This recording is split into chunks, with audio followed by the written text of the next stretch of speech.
Hola, un saludo cordial a todos y todas. Espero que comencemos muy bien esta semana. Vamos a hablar durante todo el transcurso de la semana acerca de consentimiento informado, secreto profesional y vamos a hablar también acerca del expediente clínico. Tres aspectos muy relevantes y que son el día a día de cualquier profesional de salud, pero también de aquellos que gerencian establecimientos de salud. Cómo tener resguardado un expediente clínico, qué es un expediente clínico, quién es el propietario, para qué necesitamos un consentimiento informado.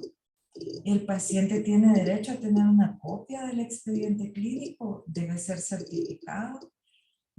La fiscalía o alguna autoridad, además de ellos, tiene derecho a incautar el expediente o no.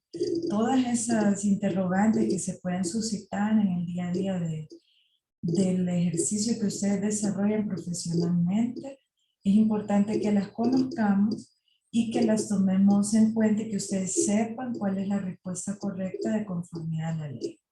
Vamos a iniciar compartiendo la pantalla para hablar hoy acerca de consentimiento informado. Con ese tema vamos a comenzar y me gustaría que ustedes se den oportunidad de ver el video que está también anexo, contiguo a en el aula, y que puedan tener alguna lectura de los primeros tres documentos que se han agregado en el aula virtual en la bibliografía. Espero que nos podamos ver el sábado, el sábado próximo, 23 de octubre a las 5 de la tarde en la clase sincrónica. Ahora voy a compartir con ustedes la pantalla.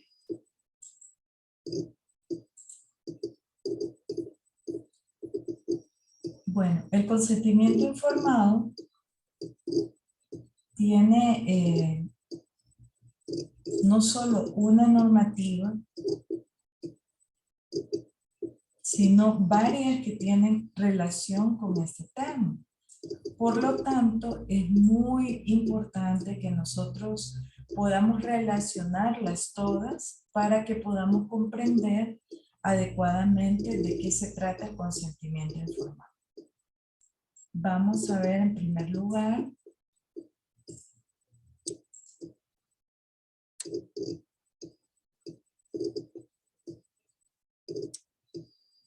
en la Ley de Deberes y Derechos de Pacientes y Prestadores de Servicios de Salud, cómo se aborda este tema en el artículo 9, en el literal L, donde se encuentran todas las definiciones. Pues la definición que está en el literal L dice que el documento que contiene la conformidad expresa del paciente o representante legal manifestada por escrito previa a la obtención de la información adecuada y suficiente y continua, claramente comprensible para él, ante una intervención quirúrgica, procedimiento terapéutico, diagnóstico, investigación científica y en general, siempre que se lleven a cabo procedimientos que conlleven riesgos relevantes para la salud. El mismo puede ser retirado en cualquier momento.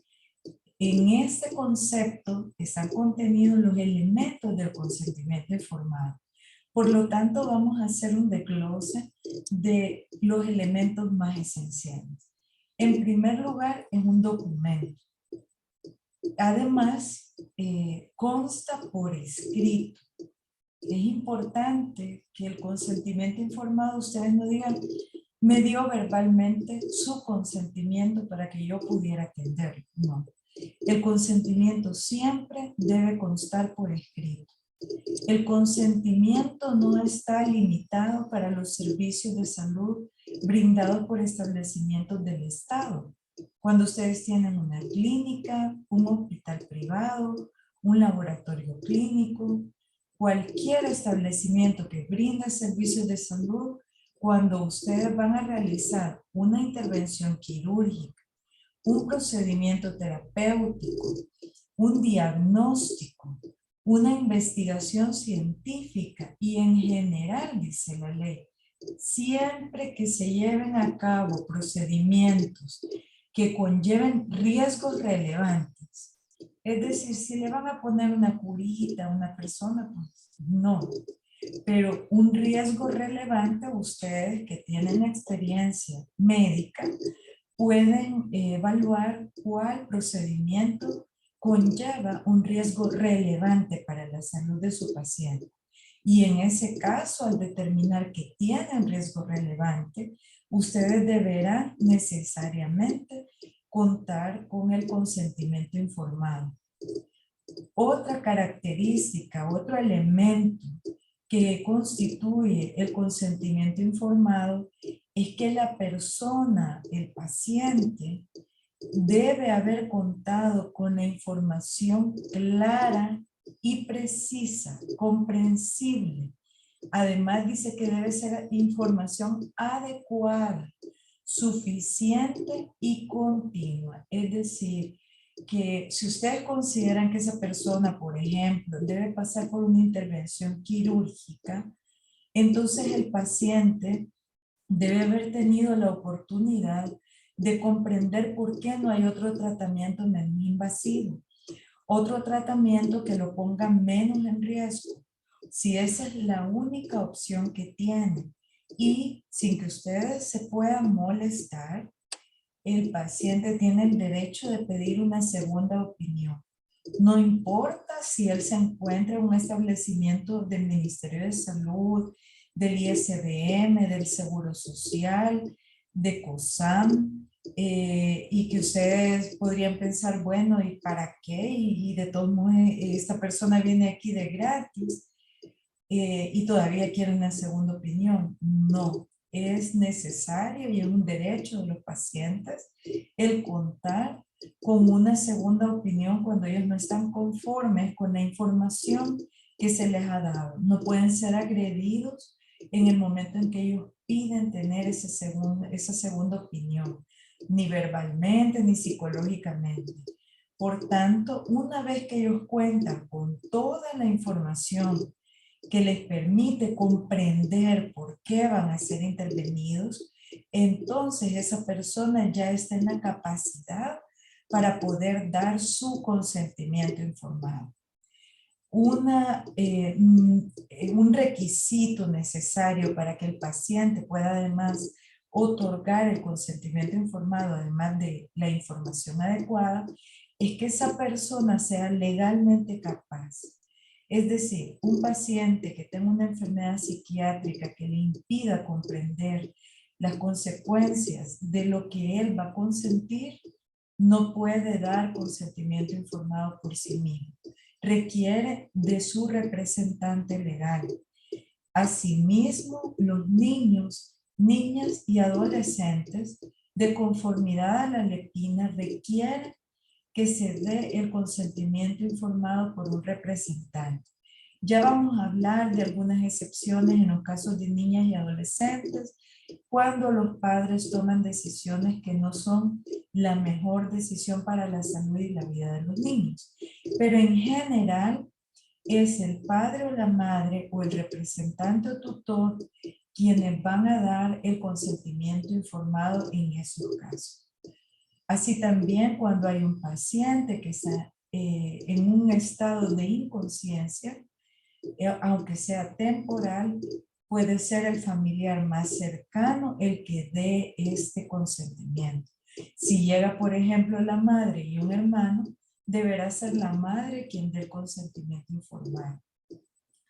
Por tanto, hemos llegado a una comprensión básica del concepto que define este término en la Ley de Deberes y Derechos de los Pacientes.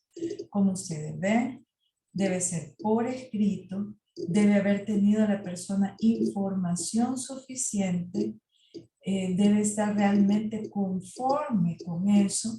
Y la otra característica del consentimiento informado es que puede ser revocado por el paciente en cualquier momento. Ustedes ya tenían preparada la sala de operaciones, ya tienen a todo el equipo vestido, ya llevan al paciente en la camilla para ser anestesiado y en ese momento el paciente dice no, he cambiado de opinión. Tiene todo el derecho de cambiar de opinión en el último momento. Recuerden que el impacto del procedimiento terapéutico o de la intervención quirúrgica va a ser en la salud o en la vida de esta persona. Y por lo tanto no se le puede imponer, aunque esa persona fuera analfabeta, aunque esa persona no tenga un grado académico alto, no se le puede imponer el pasar por ese procedimiento. Es muy importante que no se desmerezca la calidad humana del paciente y se le obligue a tomar este consentimiento informado sin haber pasado por todos estos requisitos de comprensión. Porque un documento, aunque esté firmado por el paciente, si realmente no contiene la voluntad del paciente, es nulo. Legalmente se puede llegar a hacer una demanda en contra de un profesional de salud o de un establecimiento que permitió que se obtuviera un consentimiento informado bajo una presión o por un error o con información insuficiente. Yo les comentaba en la clase del sábado, en la que tuvimos sincrónica, que yo la semana pasada me puse la tercera dosis de COVID y llegué a la estructura que han hecho ahí por la Gran Vía para poder ir en vehículo a ponerse la vacuna. Y la muchacha encargada en la entrada de entregar la hoja con el para la firma del consentimiento informado no tiene ni idea de qué es lo que está entregando. Ella solo le dice, firme la hoja.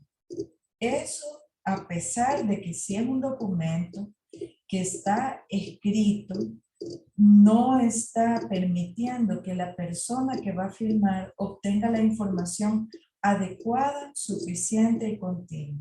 Es incorrecto poner a una persona, como en ese caso, que no es profesional de salud, es una muchacha que se nota que tiene probablemente bachillerato y que está ahí porque es el trabajo que consiguió, de estar entregando papeles, pero ella no tiene ni la más mínima comprensión de qué es lo que está entregándole a las personas y de que esto implica un derecho humano.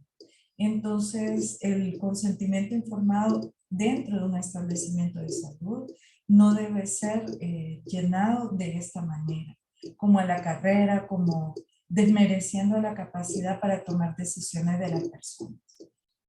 Vamos a la siguiente diapositiva.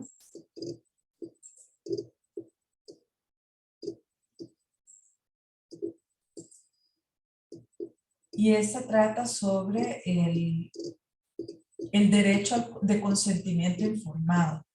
Como ya se lo estaba mencionando en la explicación de la diapositiva anterior, el consentimiento informado es un derecho y es parte del... está contenido en el derecho a la autonomía personal, que es un derecho humano. Todo procedimiento de atención médica, dice el artículo 15 siempre de la Ley de Deberes y Derechos de Pacientes y Prestadores de Servicios de Salud. Dice que será acordado entre el paciente o su representante y el prestador de servicios de salud. Es decir, que hay un diálogo previo a este consentimiento informado. Y dice que es luego de haber recibido información adecuada, suficiente y continua, lo que deberá constar por escrito y firmado por el paciente o su representante en el formulario autorizado para tal fin. Hay expedientes en los que se ha encontrado, por ejemplo, que firma el médico, lo llena porque lo llenan a posteriori cuando se dan cuenta que tienen un problema legal con el procedimiento que se hizo y no consta la firma del paciente.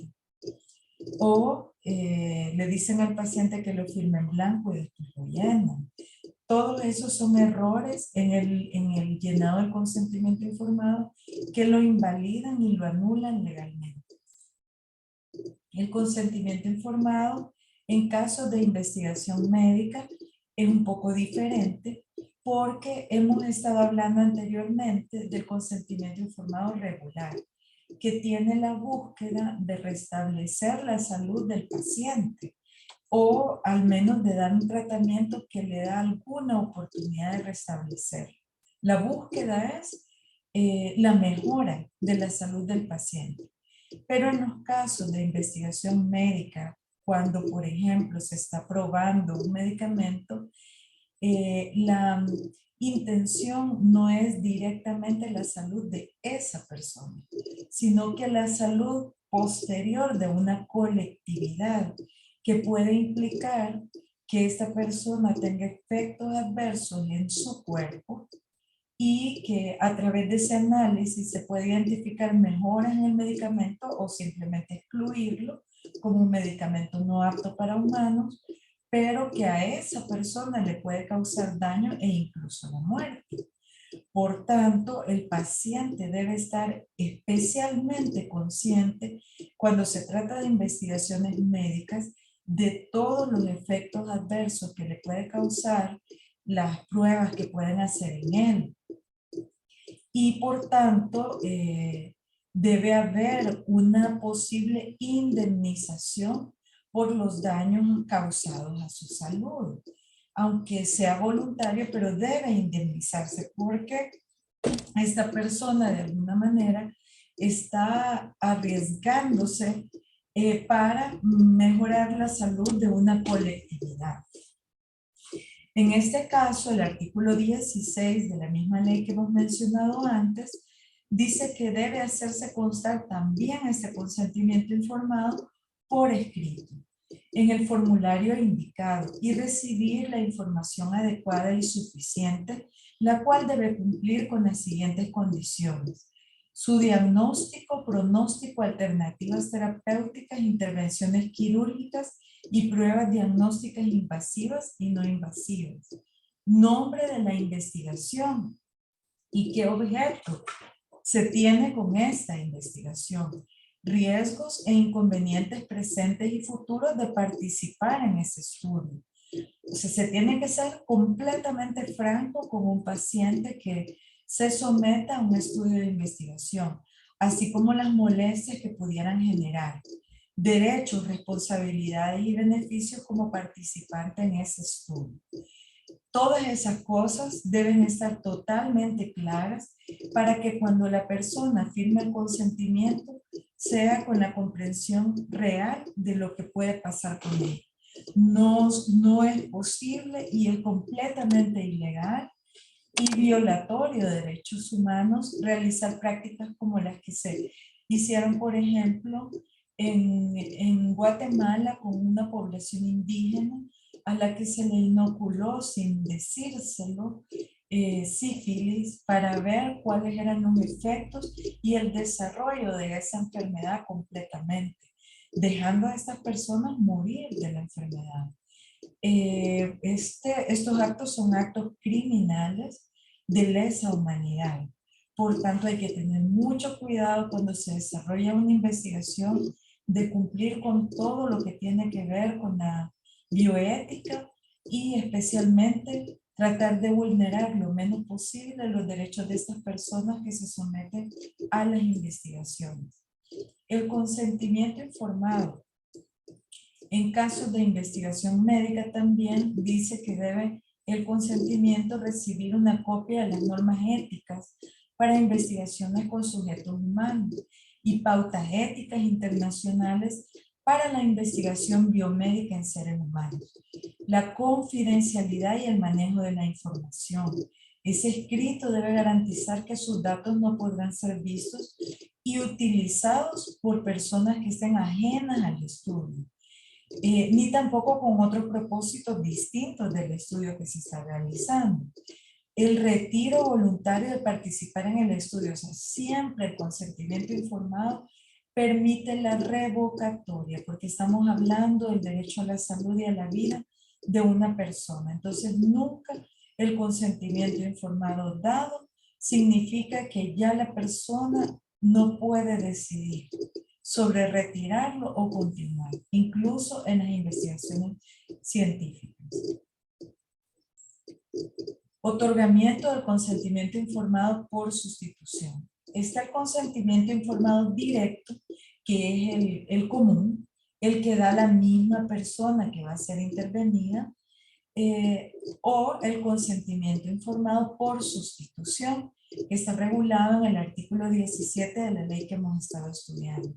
El consentimiento informado se otorgará por sustitución en los siguientes supuestos: cuando es el cónyuge o conviviente o familiares muy cercanos, cuando el paciente esté circunstancialmente incapacitado para tomarlo. Alguien que está, por ejemplo, en una unidad de cuidados intensivos, que no tiene conciencia en ese momento, aunque normalmente es una persona capaz y con todas las habilidades para tomar decisiones, en este momento no puede, entonces un pariente puede tomarlas por él. Se tiene preferencia por la persona con el grado más próximo. Entonces el padre, el hijo, el cónyuge son los que están más cercanos. De todos estos, preferencia el cónyuge. Y si no hay cónyuge, el padre y en última instancia el hijo. Cuando el paciente sea niña, niño o adolescente, se necesita que sea el padre o el representante legal.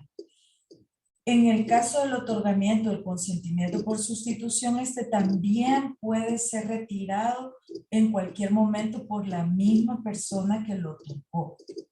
Entonces no pierde esta característica de revocabilidad. Se puede revocar por la misma persona que lo ha otorgado.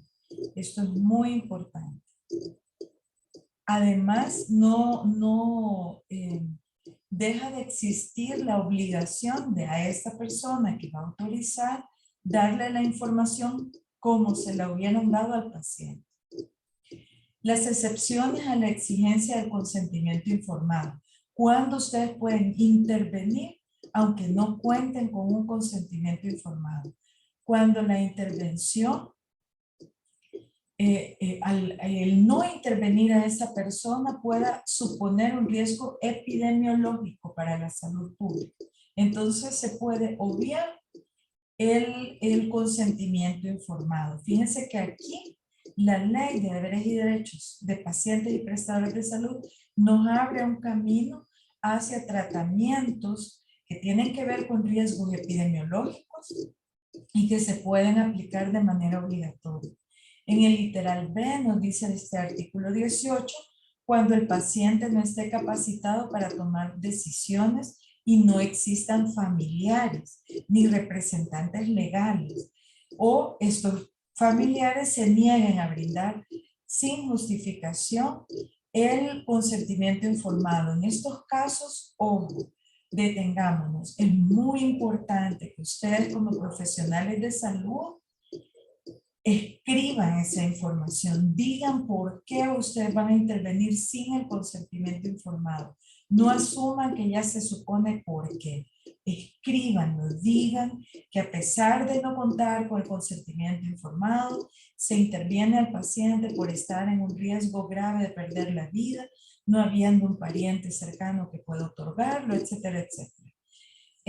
Y en una situación de emergencia que no permita demora, ustedes deben atender aunque no cuenten con el consentimiento informado. En la misma situación, el artículo 18 de la LEPINA nos permite esa misma intervención sin consentimiento y ya lo vamos a ver más adelante.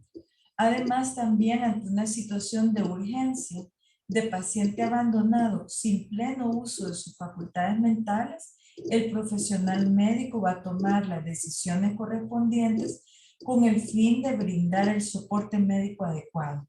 ¿Y ustedes con qué se respaldan? Con la ciencia médica y escribiendo todo en su expediente clínico. El expediente clínico es el documento legal donde se consignan todas las actuaciones del profesional en salud, ya sea médico, licenciado en laboratorio clínico, radiólogo, enfermera, auxiliar de enfermería. Todos deben consignar ahí lo esencial de aquello que hayan hecho en el paciente. En estos supuestos se pueden llevar a cabo las intervenciones indispensables desde el punto de vista clínico a favor de esta persona afectada.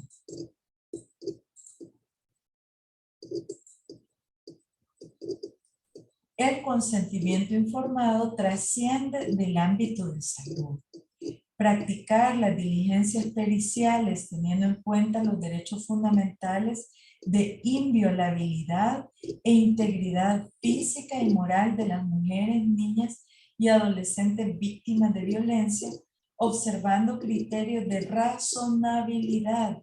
No les pueden practicar cualquier tipo de diligencia pericial, sino aquellas que sean razonables y proporcionales, siempre bajo la existencia del consentimiento previo e informado de las víctimas. Esta es una de las recomendaciones de la Declaración sobre la Violencia contra las Niñas y Mujeres y Adolescentes y sus Derechos Sexuales y Reproductivos de la OEA. Muy importante esto. El consentimiento informado no solo está contemplado en las leyes propias de El Salvador, sino también en normativa internacional que nosotros hemos adoptado como ley de la República, pero que es común a otros países. El consentimiento informado en las diferentes etapas de la vida. Esto es muy importante porque tenemos una cultura patriarcal que nos lleva muchas veces a comportarnos con paternalismo hacia los extremos de la vida, hacia las personas que se encuentran en esas etapas etarias, los niños, los adolescentes y por otro lado las personas adultas mayores. Con todos ellos tendemos a portarnos muy paternalistas y a no permitirles que participen en las decisiones relacionadas con su salud. Eso es un error. En la Lepina hay uno de los principios, que es el principio de participación, otro principio que se llama de ejercicio progresivo de las facultades del niño y el adolescente, y por el cual, por ambos, se debe tomar en cuenta la opinión del adolescente. No significa que el médico o que los padres deban hacer lo que el adolescente o el niño diga, pero se le debe permitir opinar, se le debe explicar el tratamiento. Imagínense, por ejemplo, en el caso de una amputación de un miembro inferior en un adolescente de 13 años, es necesario que él tenga el derecho y la oportunidad de escuchar cuál es el procedimiento que se va a realizar, por qué hay necesidad de realizarlo, para que él llegue a la aceptación y a la comprensión de que es necesario que esto se haga en su cuerpo.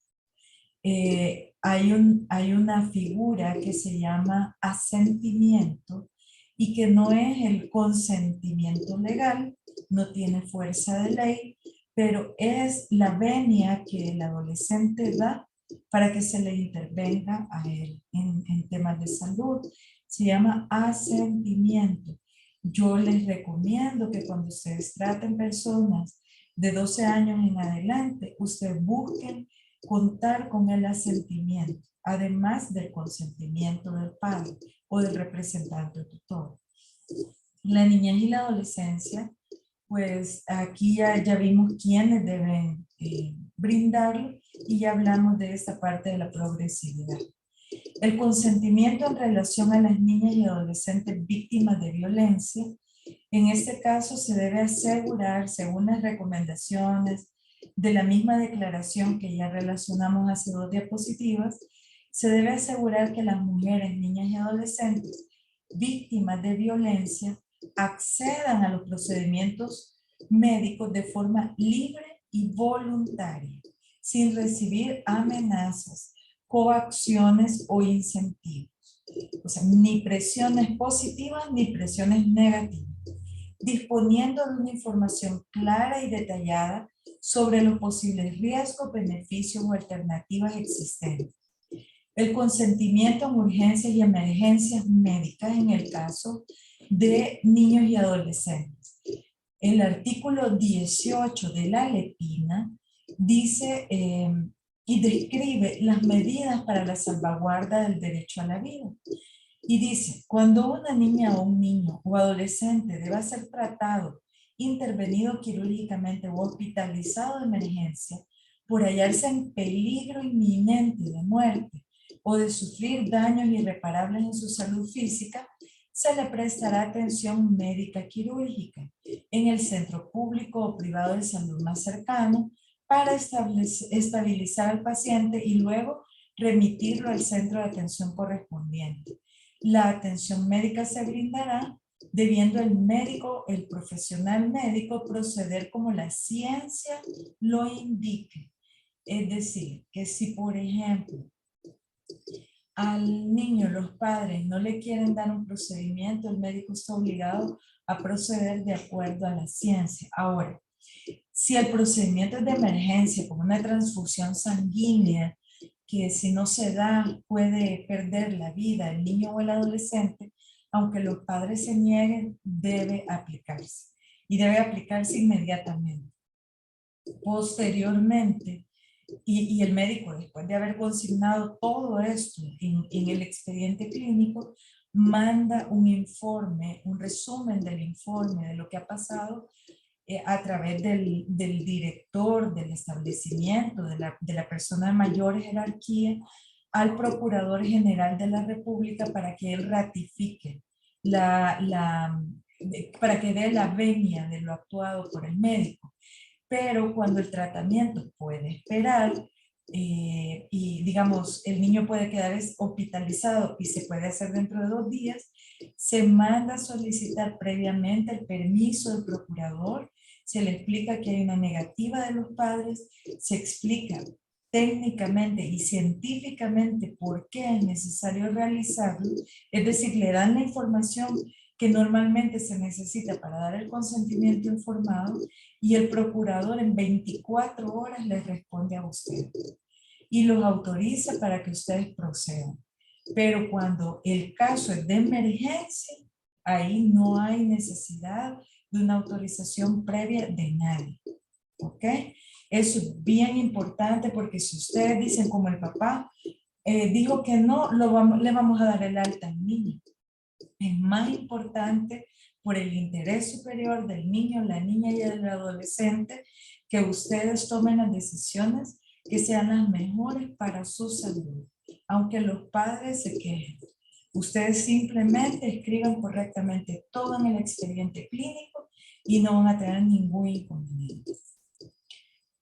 En el tema de emergencia médica, la LEPINA define la emergencia médica de esta manera.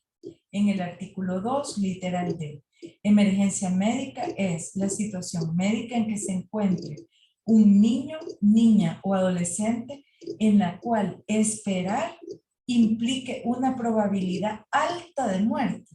No necesita que sea 100% la probabilidad de muerte, con solo que tenga una alta probabilidad de morir o de sufrir daños irreparables en su salud física, es suficiente para considerarla emergencia médica.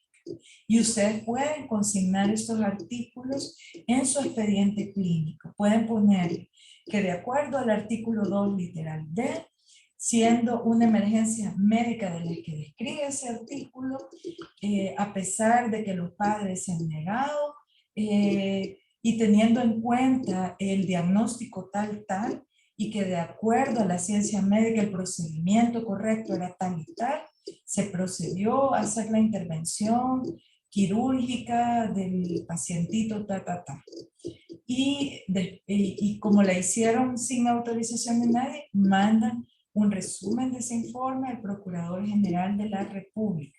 No es al Procurador de Derechos Humanos, es al Procurador General de la República. Los principios de la LEPINA y el consentimiento informado, pues el principio del rol primario y fundamental de la familia, siendo que la familia es el núcleo principal de garantía de derechos para el niño, pues se le da a los padres la prioridad de poder dar el consentimiento informado. Pero si ellos no están velando por la salud del niño, pierden ese derecho. Los principios de la lepina y el consentimiento informado, ya les hablé yo del principio de ejercicio progresivo de las facultades, como ustedes ven está en el artículo 10 de la ley, de la lepina, ¿verdad? El artículo 12 habla del interés superior del niño, niña y adolescente. Ustedes cuando toman decisiones, por ejemplo, puede ser que tengan dos opciones en el tratamiento. Ustedes tienen que escoger aquel que más beneficios le va a traer al niño y que menos perjuicios le va a traer. Esa es la clave. Estos dos tratamientos están disponibles. Este le va a dar tantos 10 beneficios y un perjuicio. Este le va a dar 10 perjuicios y un beneficio. Entonces escojo el que tiene más beneficios y menos daño. El consentimiento informado y las y los adolescentes. Es compleja la etapa de la adolescencia en la atención en salud porque de acuerdo al desarrollo progresivo de las facultades, las adolescentes y los adolescentes pueden comenzar a tomar ciertas decisiones acerca de su salud, por ejemplo, en lo que tiene que ver con sus libertades sexuales, ellos comienzan en algún momento a querer tener acceso a anticonceptivos, etcétera, pero fundamentalmente la ley sí dice que el padre tiene derecho en todo momento a tener acceso al expediente clínico, a la información en salud, es decir, ahí no hay una violación del secreto profesional. El padre tiene, o el representante legal o el tutor, todo el derecho de tener acceso a toda esa información. En otros países no es así, pero en El Salvador sí es de esa manera. Y por tanto hay que tener como mucho cuidado en la manera como se tiene a un adolescente. Ahora, si la adolescente o el adolescente llegan solos, yo les recomiendo que se atienda siempre en presencia de otra persona y se le brinde, por supuesto, la atención. No se le puede negar la atención porque no llega acompañado de un padre. Pero en el caso que la madre y el padre se dan cuenta después que ha llegado a atenderse y ellos pidieran una copia o una certificación del expediente, debería darse. No se le puede negar. El desarrollo evolutivo de las facultades de los adolescentes, lo que les decía, ellos son sujetos de derechos y en esta consideración pues tienen derecho a ser escuchados, a opinar y a que sea tomada en cuenta también la opinión de ellos. No es que obligue al médico a seguirla, pero hay que tomarla en cuenta y hay que analizarla, hay que considerarla, no solo escucharla. La Ley de Juventud y Políticas de Protección de Salud Integral en el artículo 19 dice que las políticas de protección de la salud integral deberán promover los servicios integrales de salud y el desarrollo de programas adecuados en educación en todos los ámbitos de la salud. Potenciar programas de salud mental y atención psicológica. Promover programas para la prevención de enfermedades en general y en particular de las de transmisión sexual. Promover estilos de vida saludable y prevenir y erradicar cualquier forma de maltrato, abuso y el establecimiento de atención especializada para las víctimas de estas violaciones. Posibilitar también el acceso a servicios básicos. Es muy importante que se atienda con una perspectiva distinta la etapa de la adolescencia.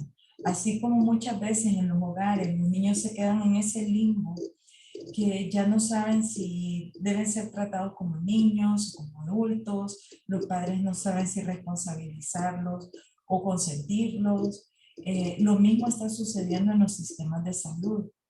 En El Salvador tenemos un hospital de niños que atiende hasta los 12 años, pero luego los niños de 13 pasan a un hospital Rosales, por ejemplo, que está con adultos y que no es la visión adecuada para la etapa en la que ellos se encuentran. Hay características del funcionamiento de su organismo, de la fisiología de su organismo y los cambios que están teniendo que requieren además la formación de médicos especialistas en esta etapa de la vida de las personas y se ha invisibilizado a las juventudes y además no se visualizan problemas como que es en esta etapa donde comienzan las adicciones.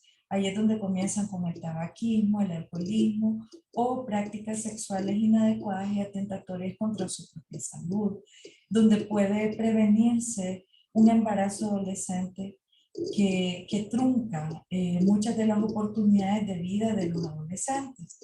Todas estas cosas no se han visualizado con una perspectiva de país y es necesario que se empiece a dar una importancia a esta parte y en ese sentido también a que se dialogue un poco acerca del consentimiento informado de los adolescentes en materia de salud sexual y reproductiva.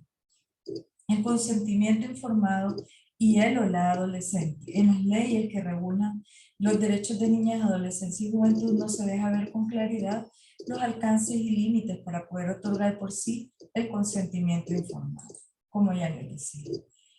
Y bueno, aquí hay algunos casos que se los dejo para que ustedes los puedan analizar y disfrutar durante esta semana, para que ustedes los puedan leer con detenimiento. Yo solo se los voy a dejar vistos aquí para que ustedes puedan parar el video en algún momento, leerlos y puedan identificar diferentes problemáticas que pueden darse con el caso de el consentimiento informado en relación a la salud. Aquí hay algunas preguntas de reflexión para este primer caso que les acabo de proyectar y ahora vamos a el tema de una persona adulta mayor. Ya hablamos de niños y adolescentes, pero en El Salvador, además de que invisibilizamos la capacidad de comprensión de niños y adolescentes, también tenemos la tendencia de que a nuestros familiares que son adultos mayores ya no les queremos permitir que ellos tomen decisiones sobre su propia salud. Queremos entrar con ellos a la consulta médica, decidir por ellos, regañarlos como que fueran niños pequeños y obligarlos a pasar por un tratamiento o a hospitalizarse cuando muchas veces la persona adulta mayor no quiere ser hospitalizada. Esto es totalmente ilegal, porque una vez que se adquiere la capacidad legal para tener derechos y deberes, que es a los 18 años en El Salvador, no se pierde, no se pierde nunca, a menos que tenga la persona una enfermedad psiquiátrica que le impida o un estado de enajenación temporal como la embriaguez o una situación de drogas o de un medicamento que le impida temporalmente comprender, pero en general la persona puede tener 99 años, puede estar en una silla de ruedas, puede tener alguna dificultad auditiva, pero que todavía oye.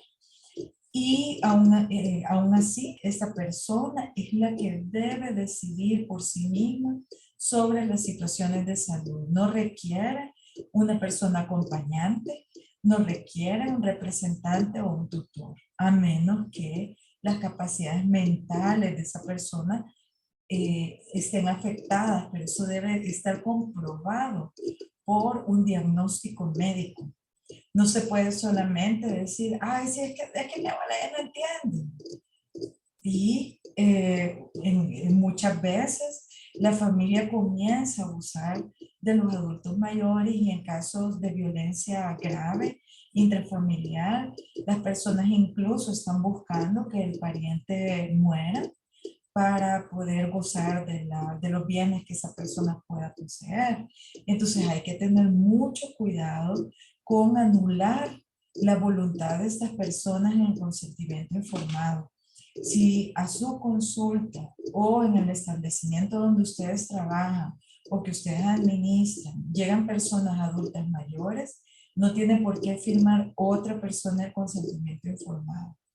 No tienen por qué darle a otra persona su información de salud, a menos que esa persona les haya autorizado. Entonces, solamente cuando se encuentra en estado de inconsciencia, ¿verdad? O diagnosticado.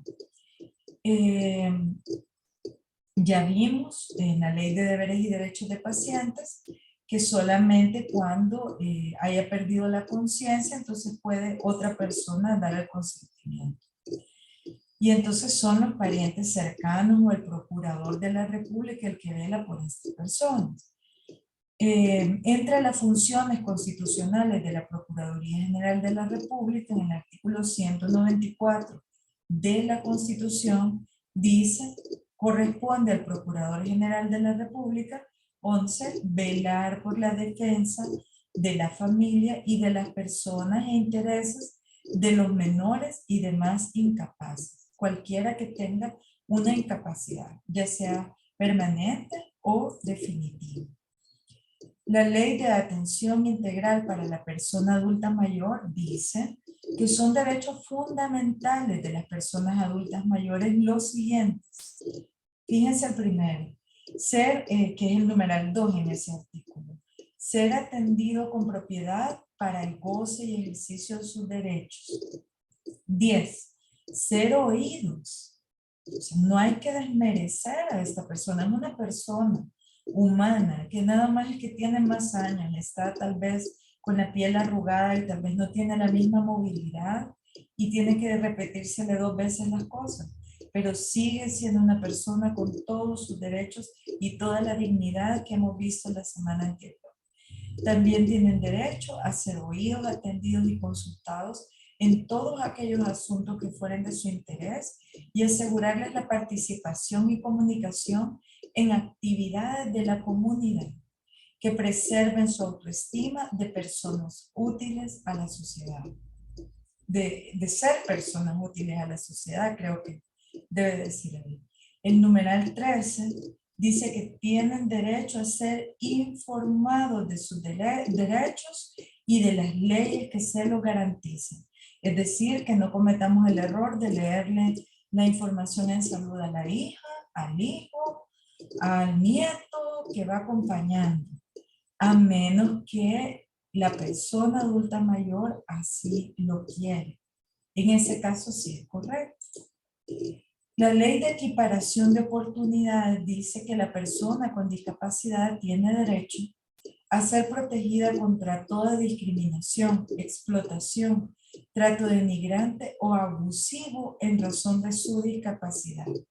Miren, la seccionalidad es una teoría por la que se tiene que identificar las diferentes vulnerabilidades que tiene una persona. En el caso de un adulto mayor, si es una mujer, ya hay un factor más de vulnerabilidad. Si es una mujer pobre, hay otro factor. Si es analfabeta, hay un factor más. Y si además tiene una discapacidad para moverse, para transitar libremente, tiene otra vulnerabilidad.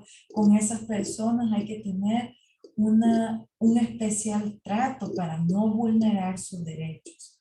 No hay que perder la paciencia con estos pacientes. Hay que tener toda la tranquilidad para poder atenderlos. Recuerden que son estas personas las que han trabajado para construir nuestro país, aunque sean personas de escasos recursos, tal vez la persona que hizo tortillas que nosotros nos comimos un montón de veces, o que cultivaron el campo y produjeron los alimentos con los que nosotros nos hemos nutrido. Entonces, cada una de las personas que hay en la sociedad tiene derecho a ser tratado con dignidad y tanto niños, adolescentes como personas adultas mayores deben ser tratados de esa manera. El consentimiento informado debe ser requerido a cada una de esas personas en respeto a sus derechos.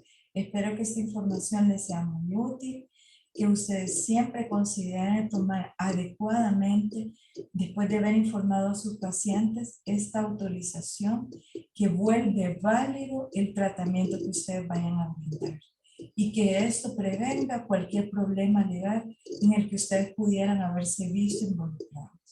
Espero que tengan una buena semana de mucho aprendizaje y de mucha comunicación.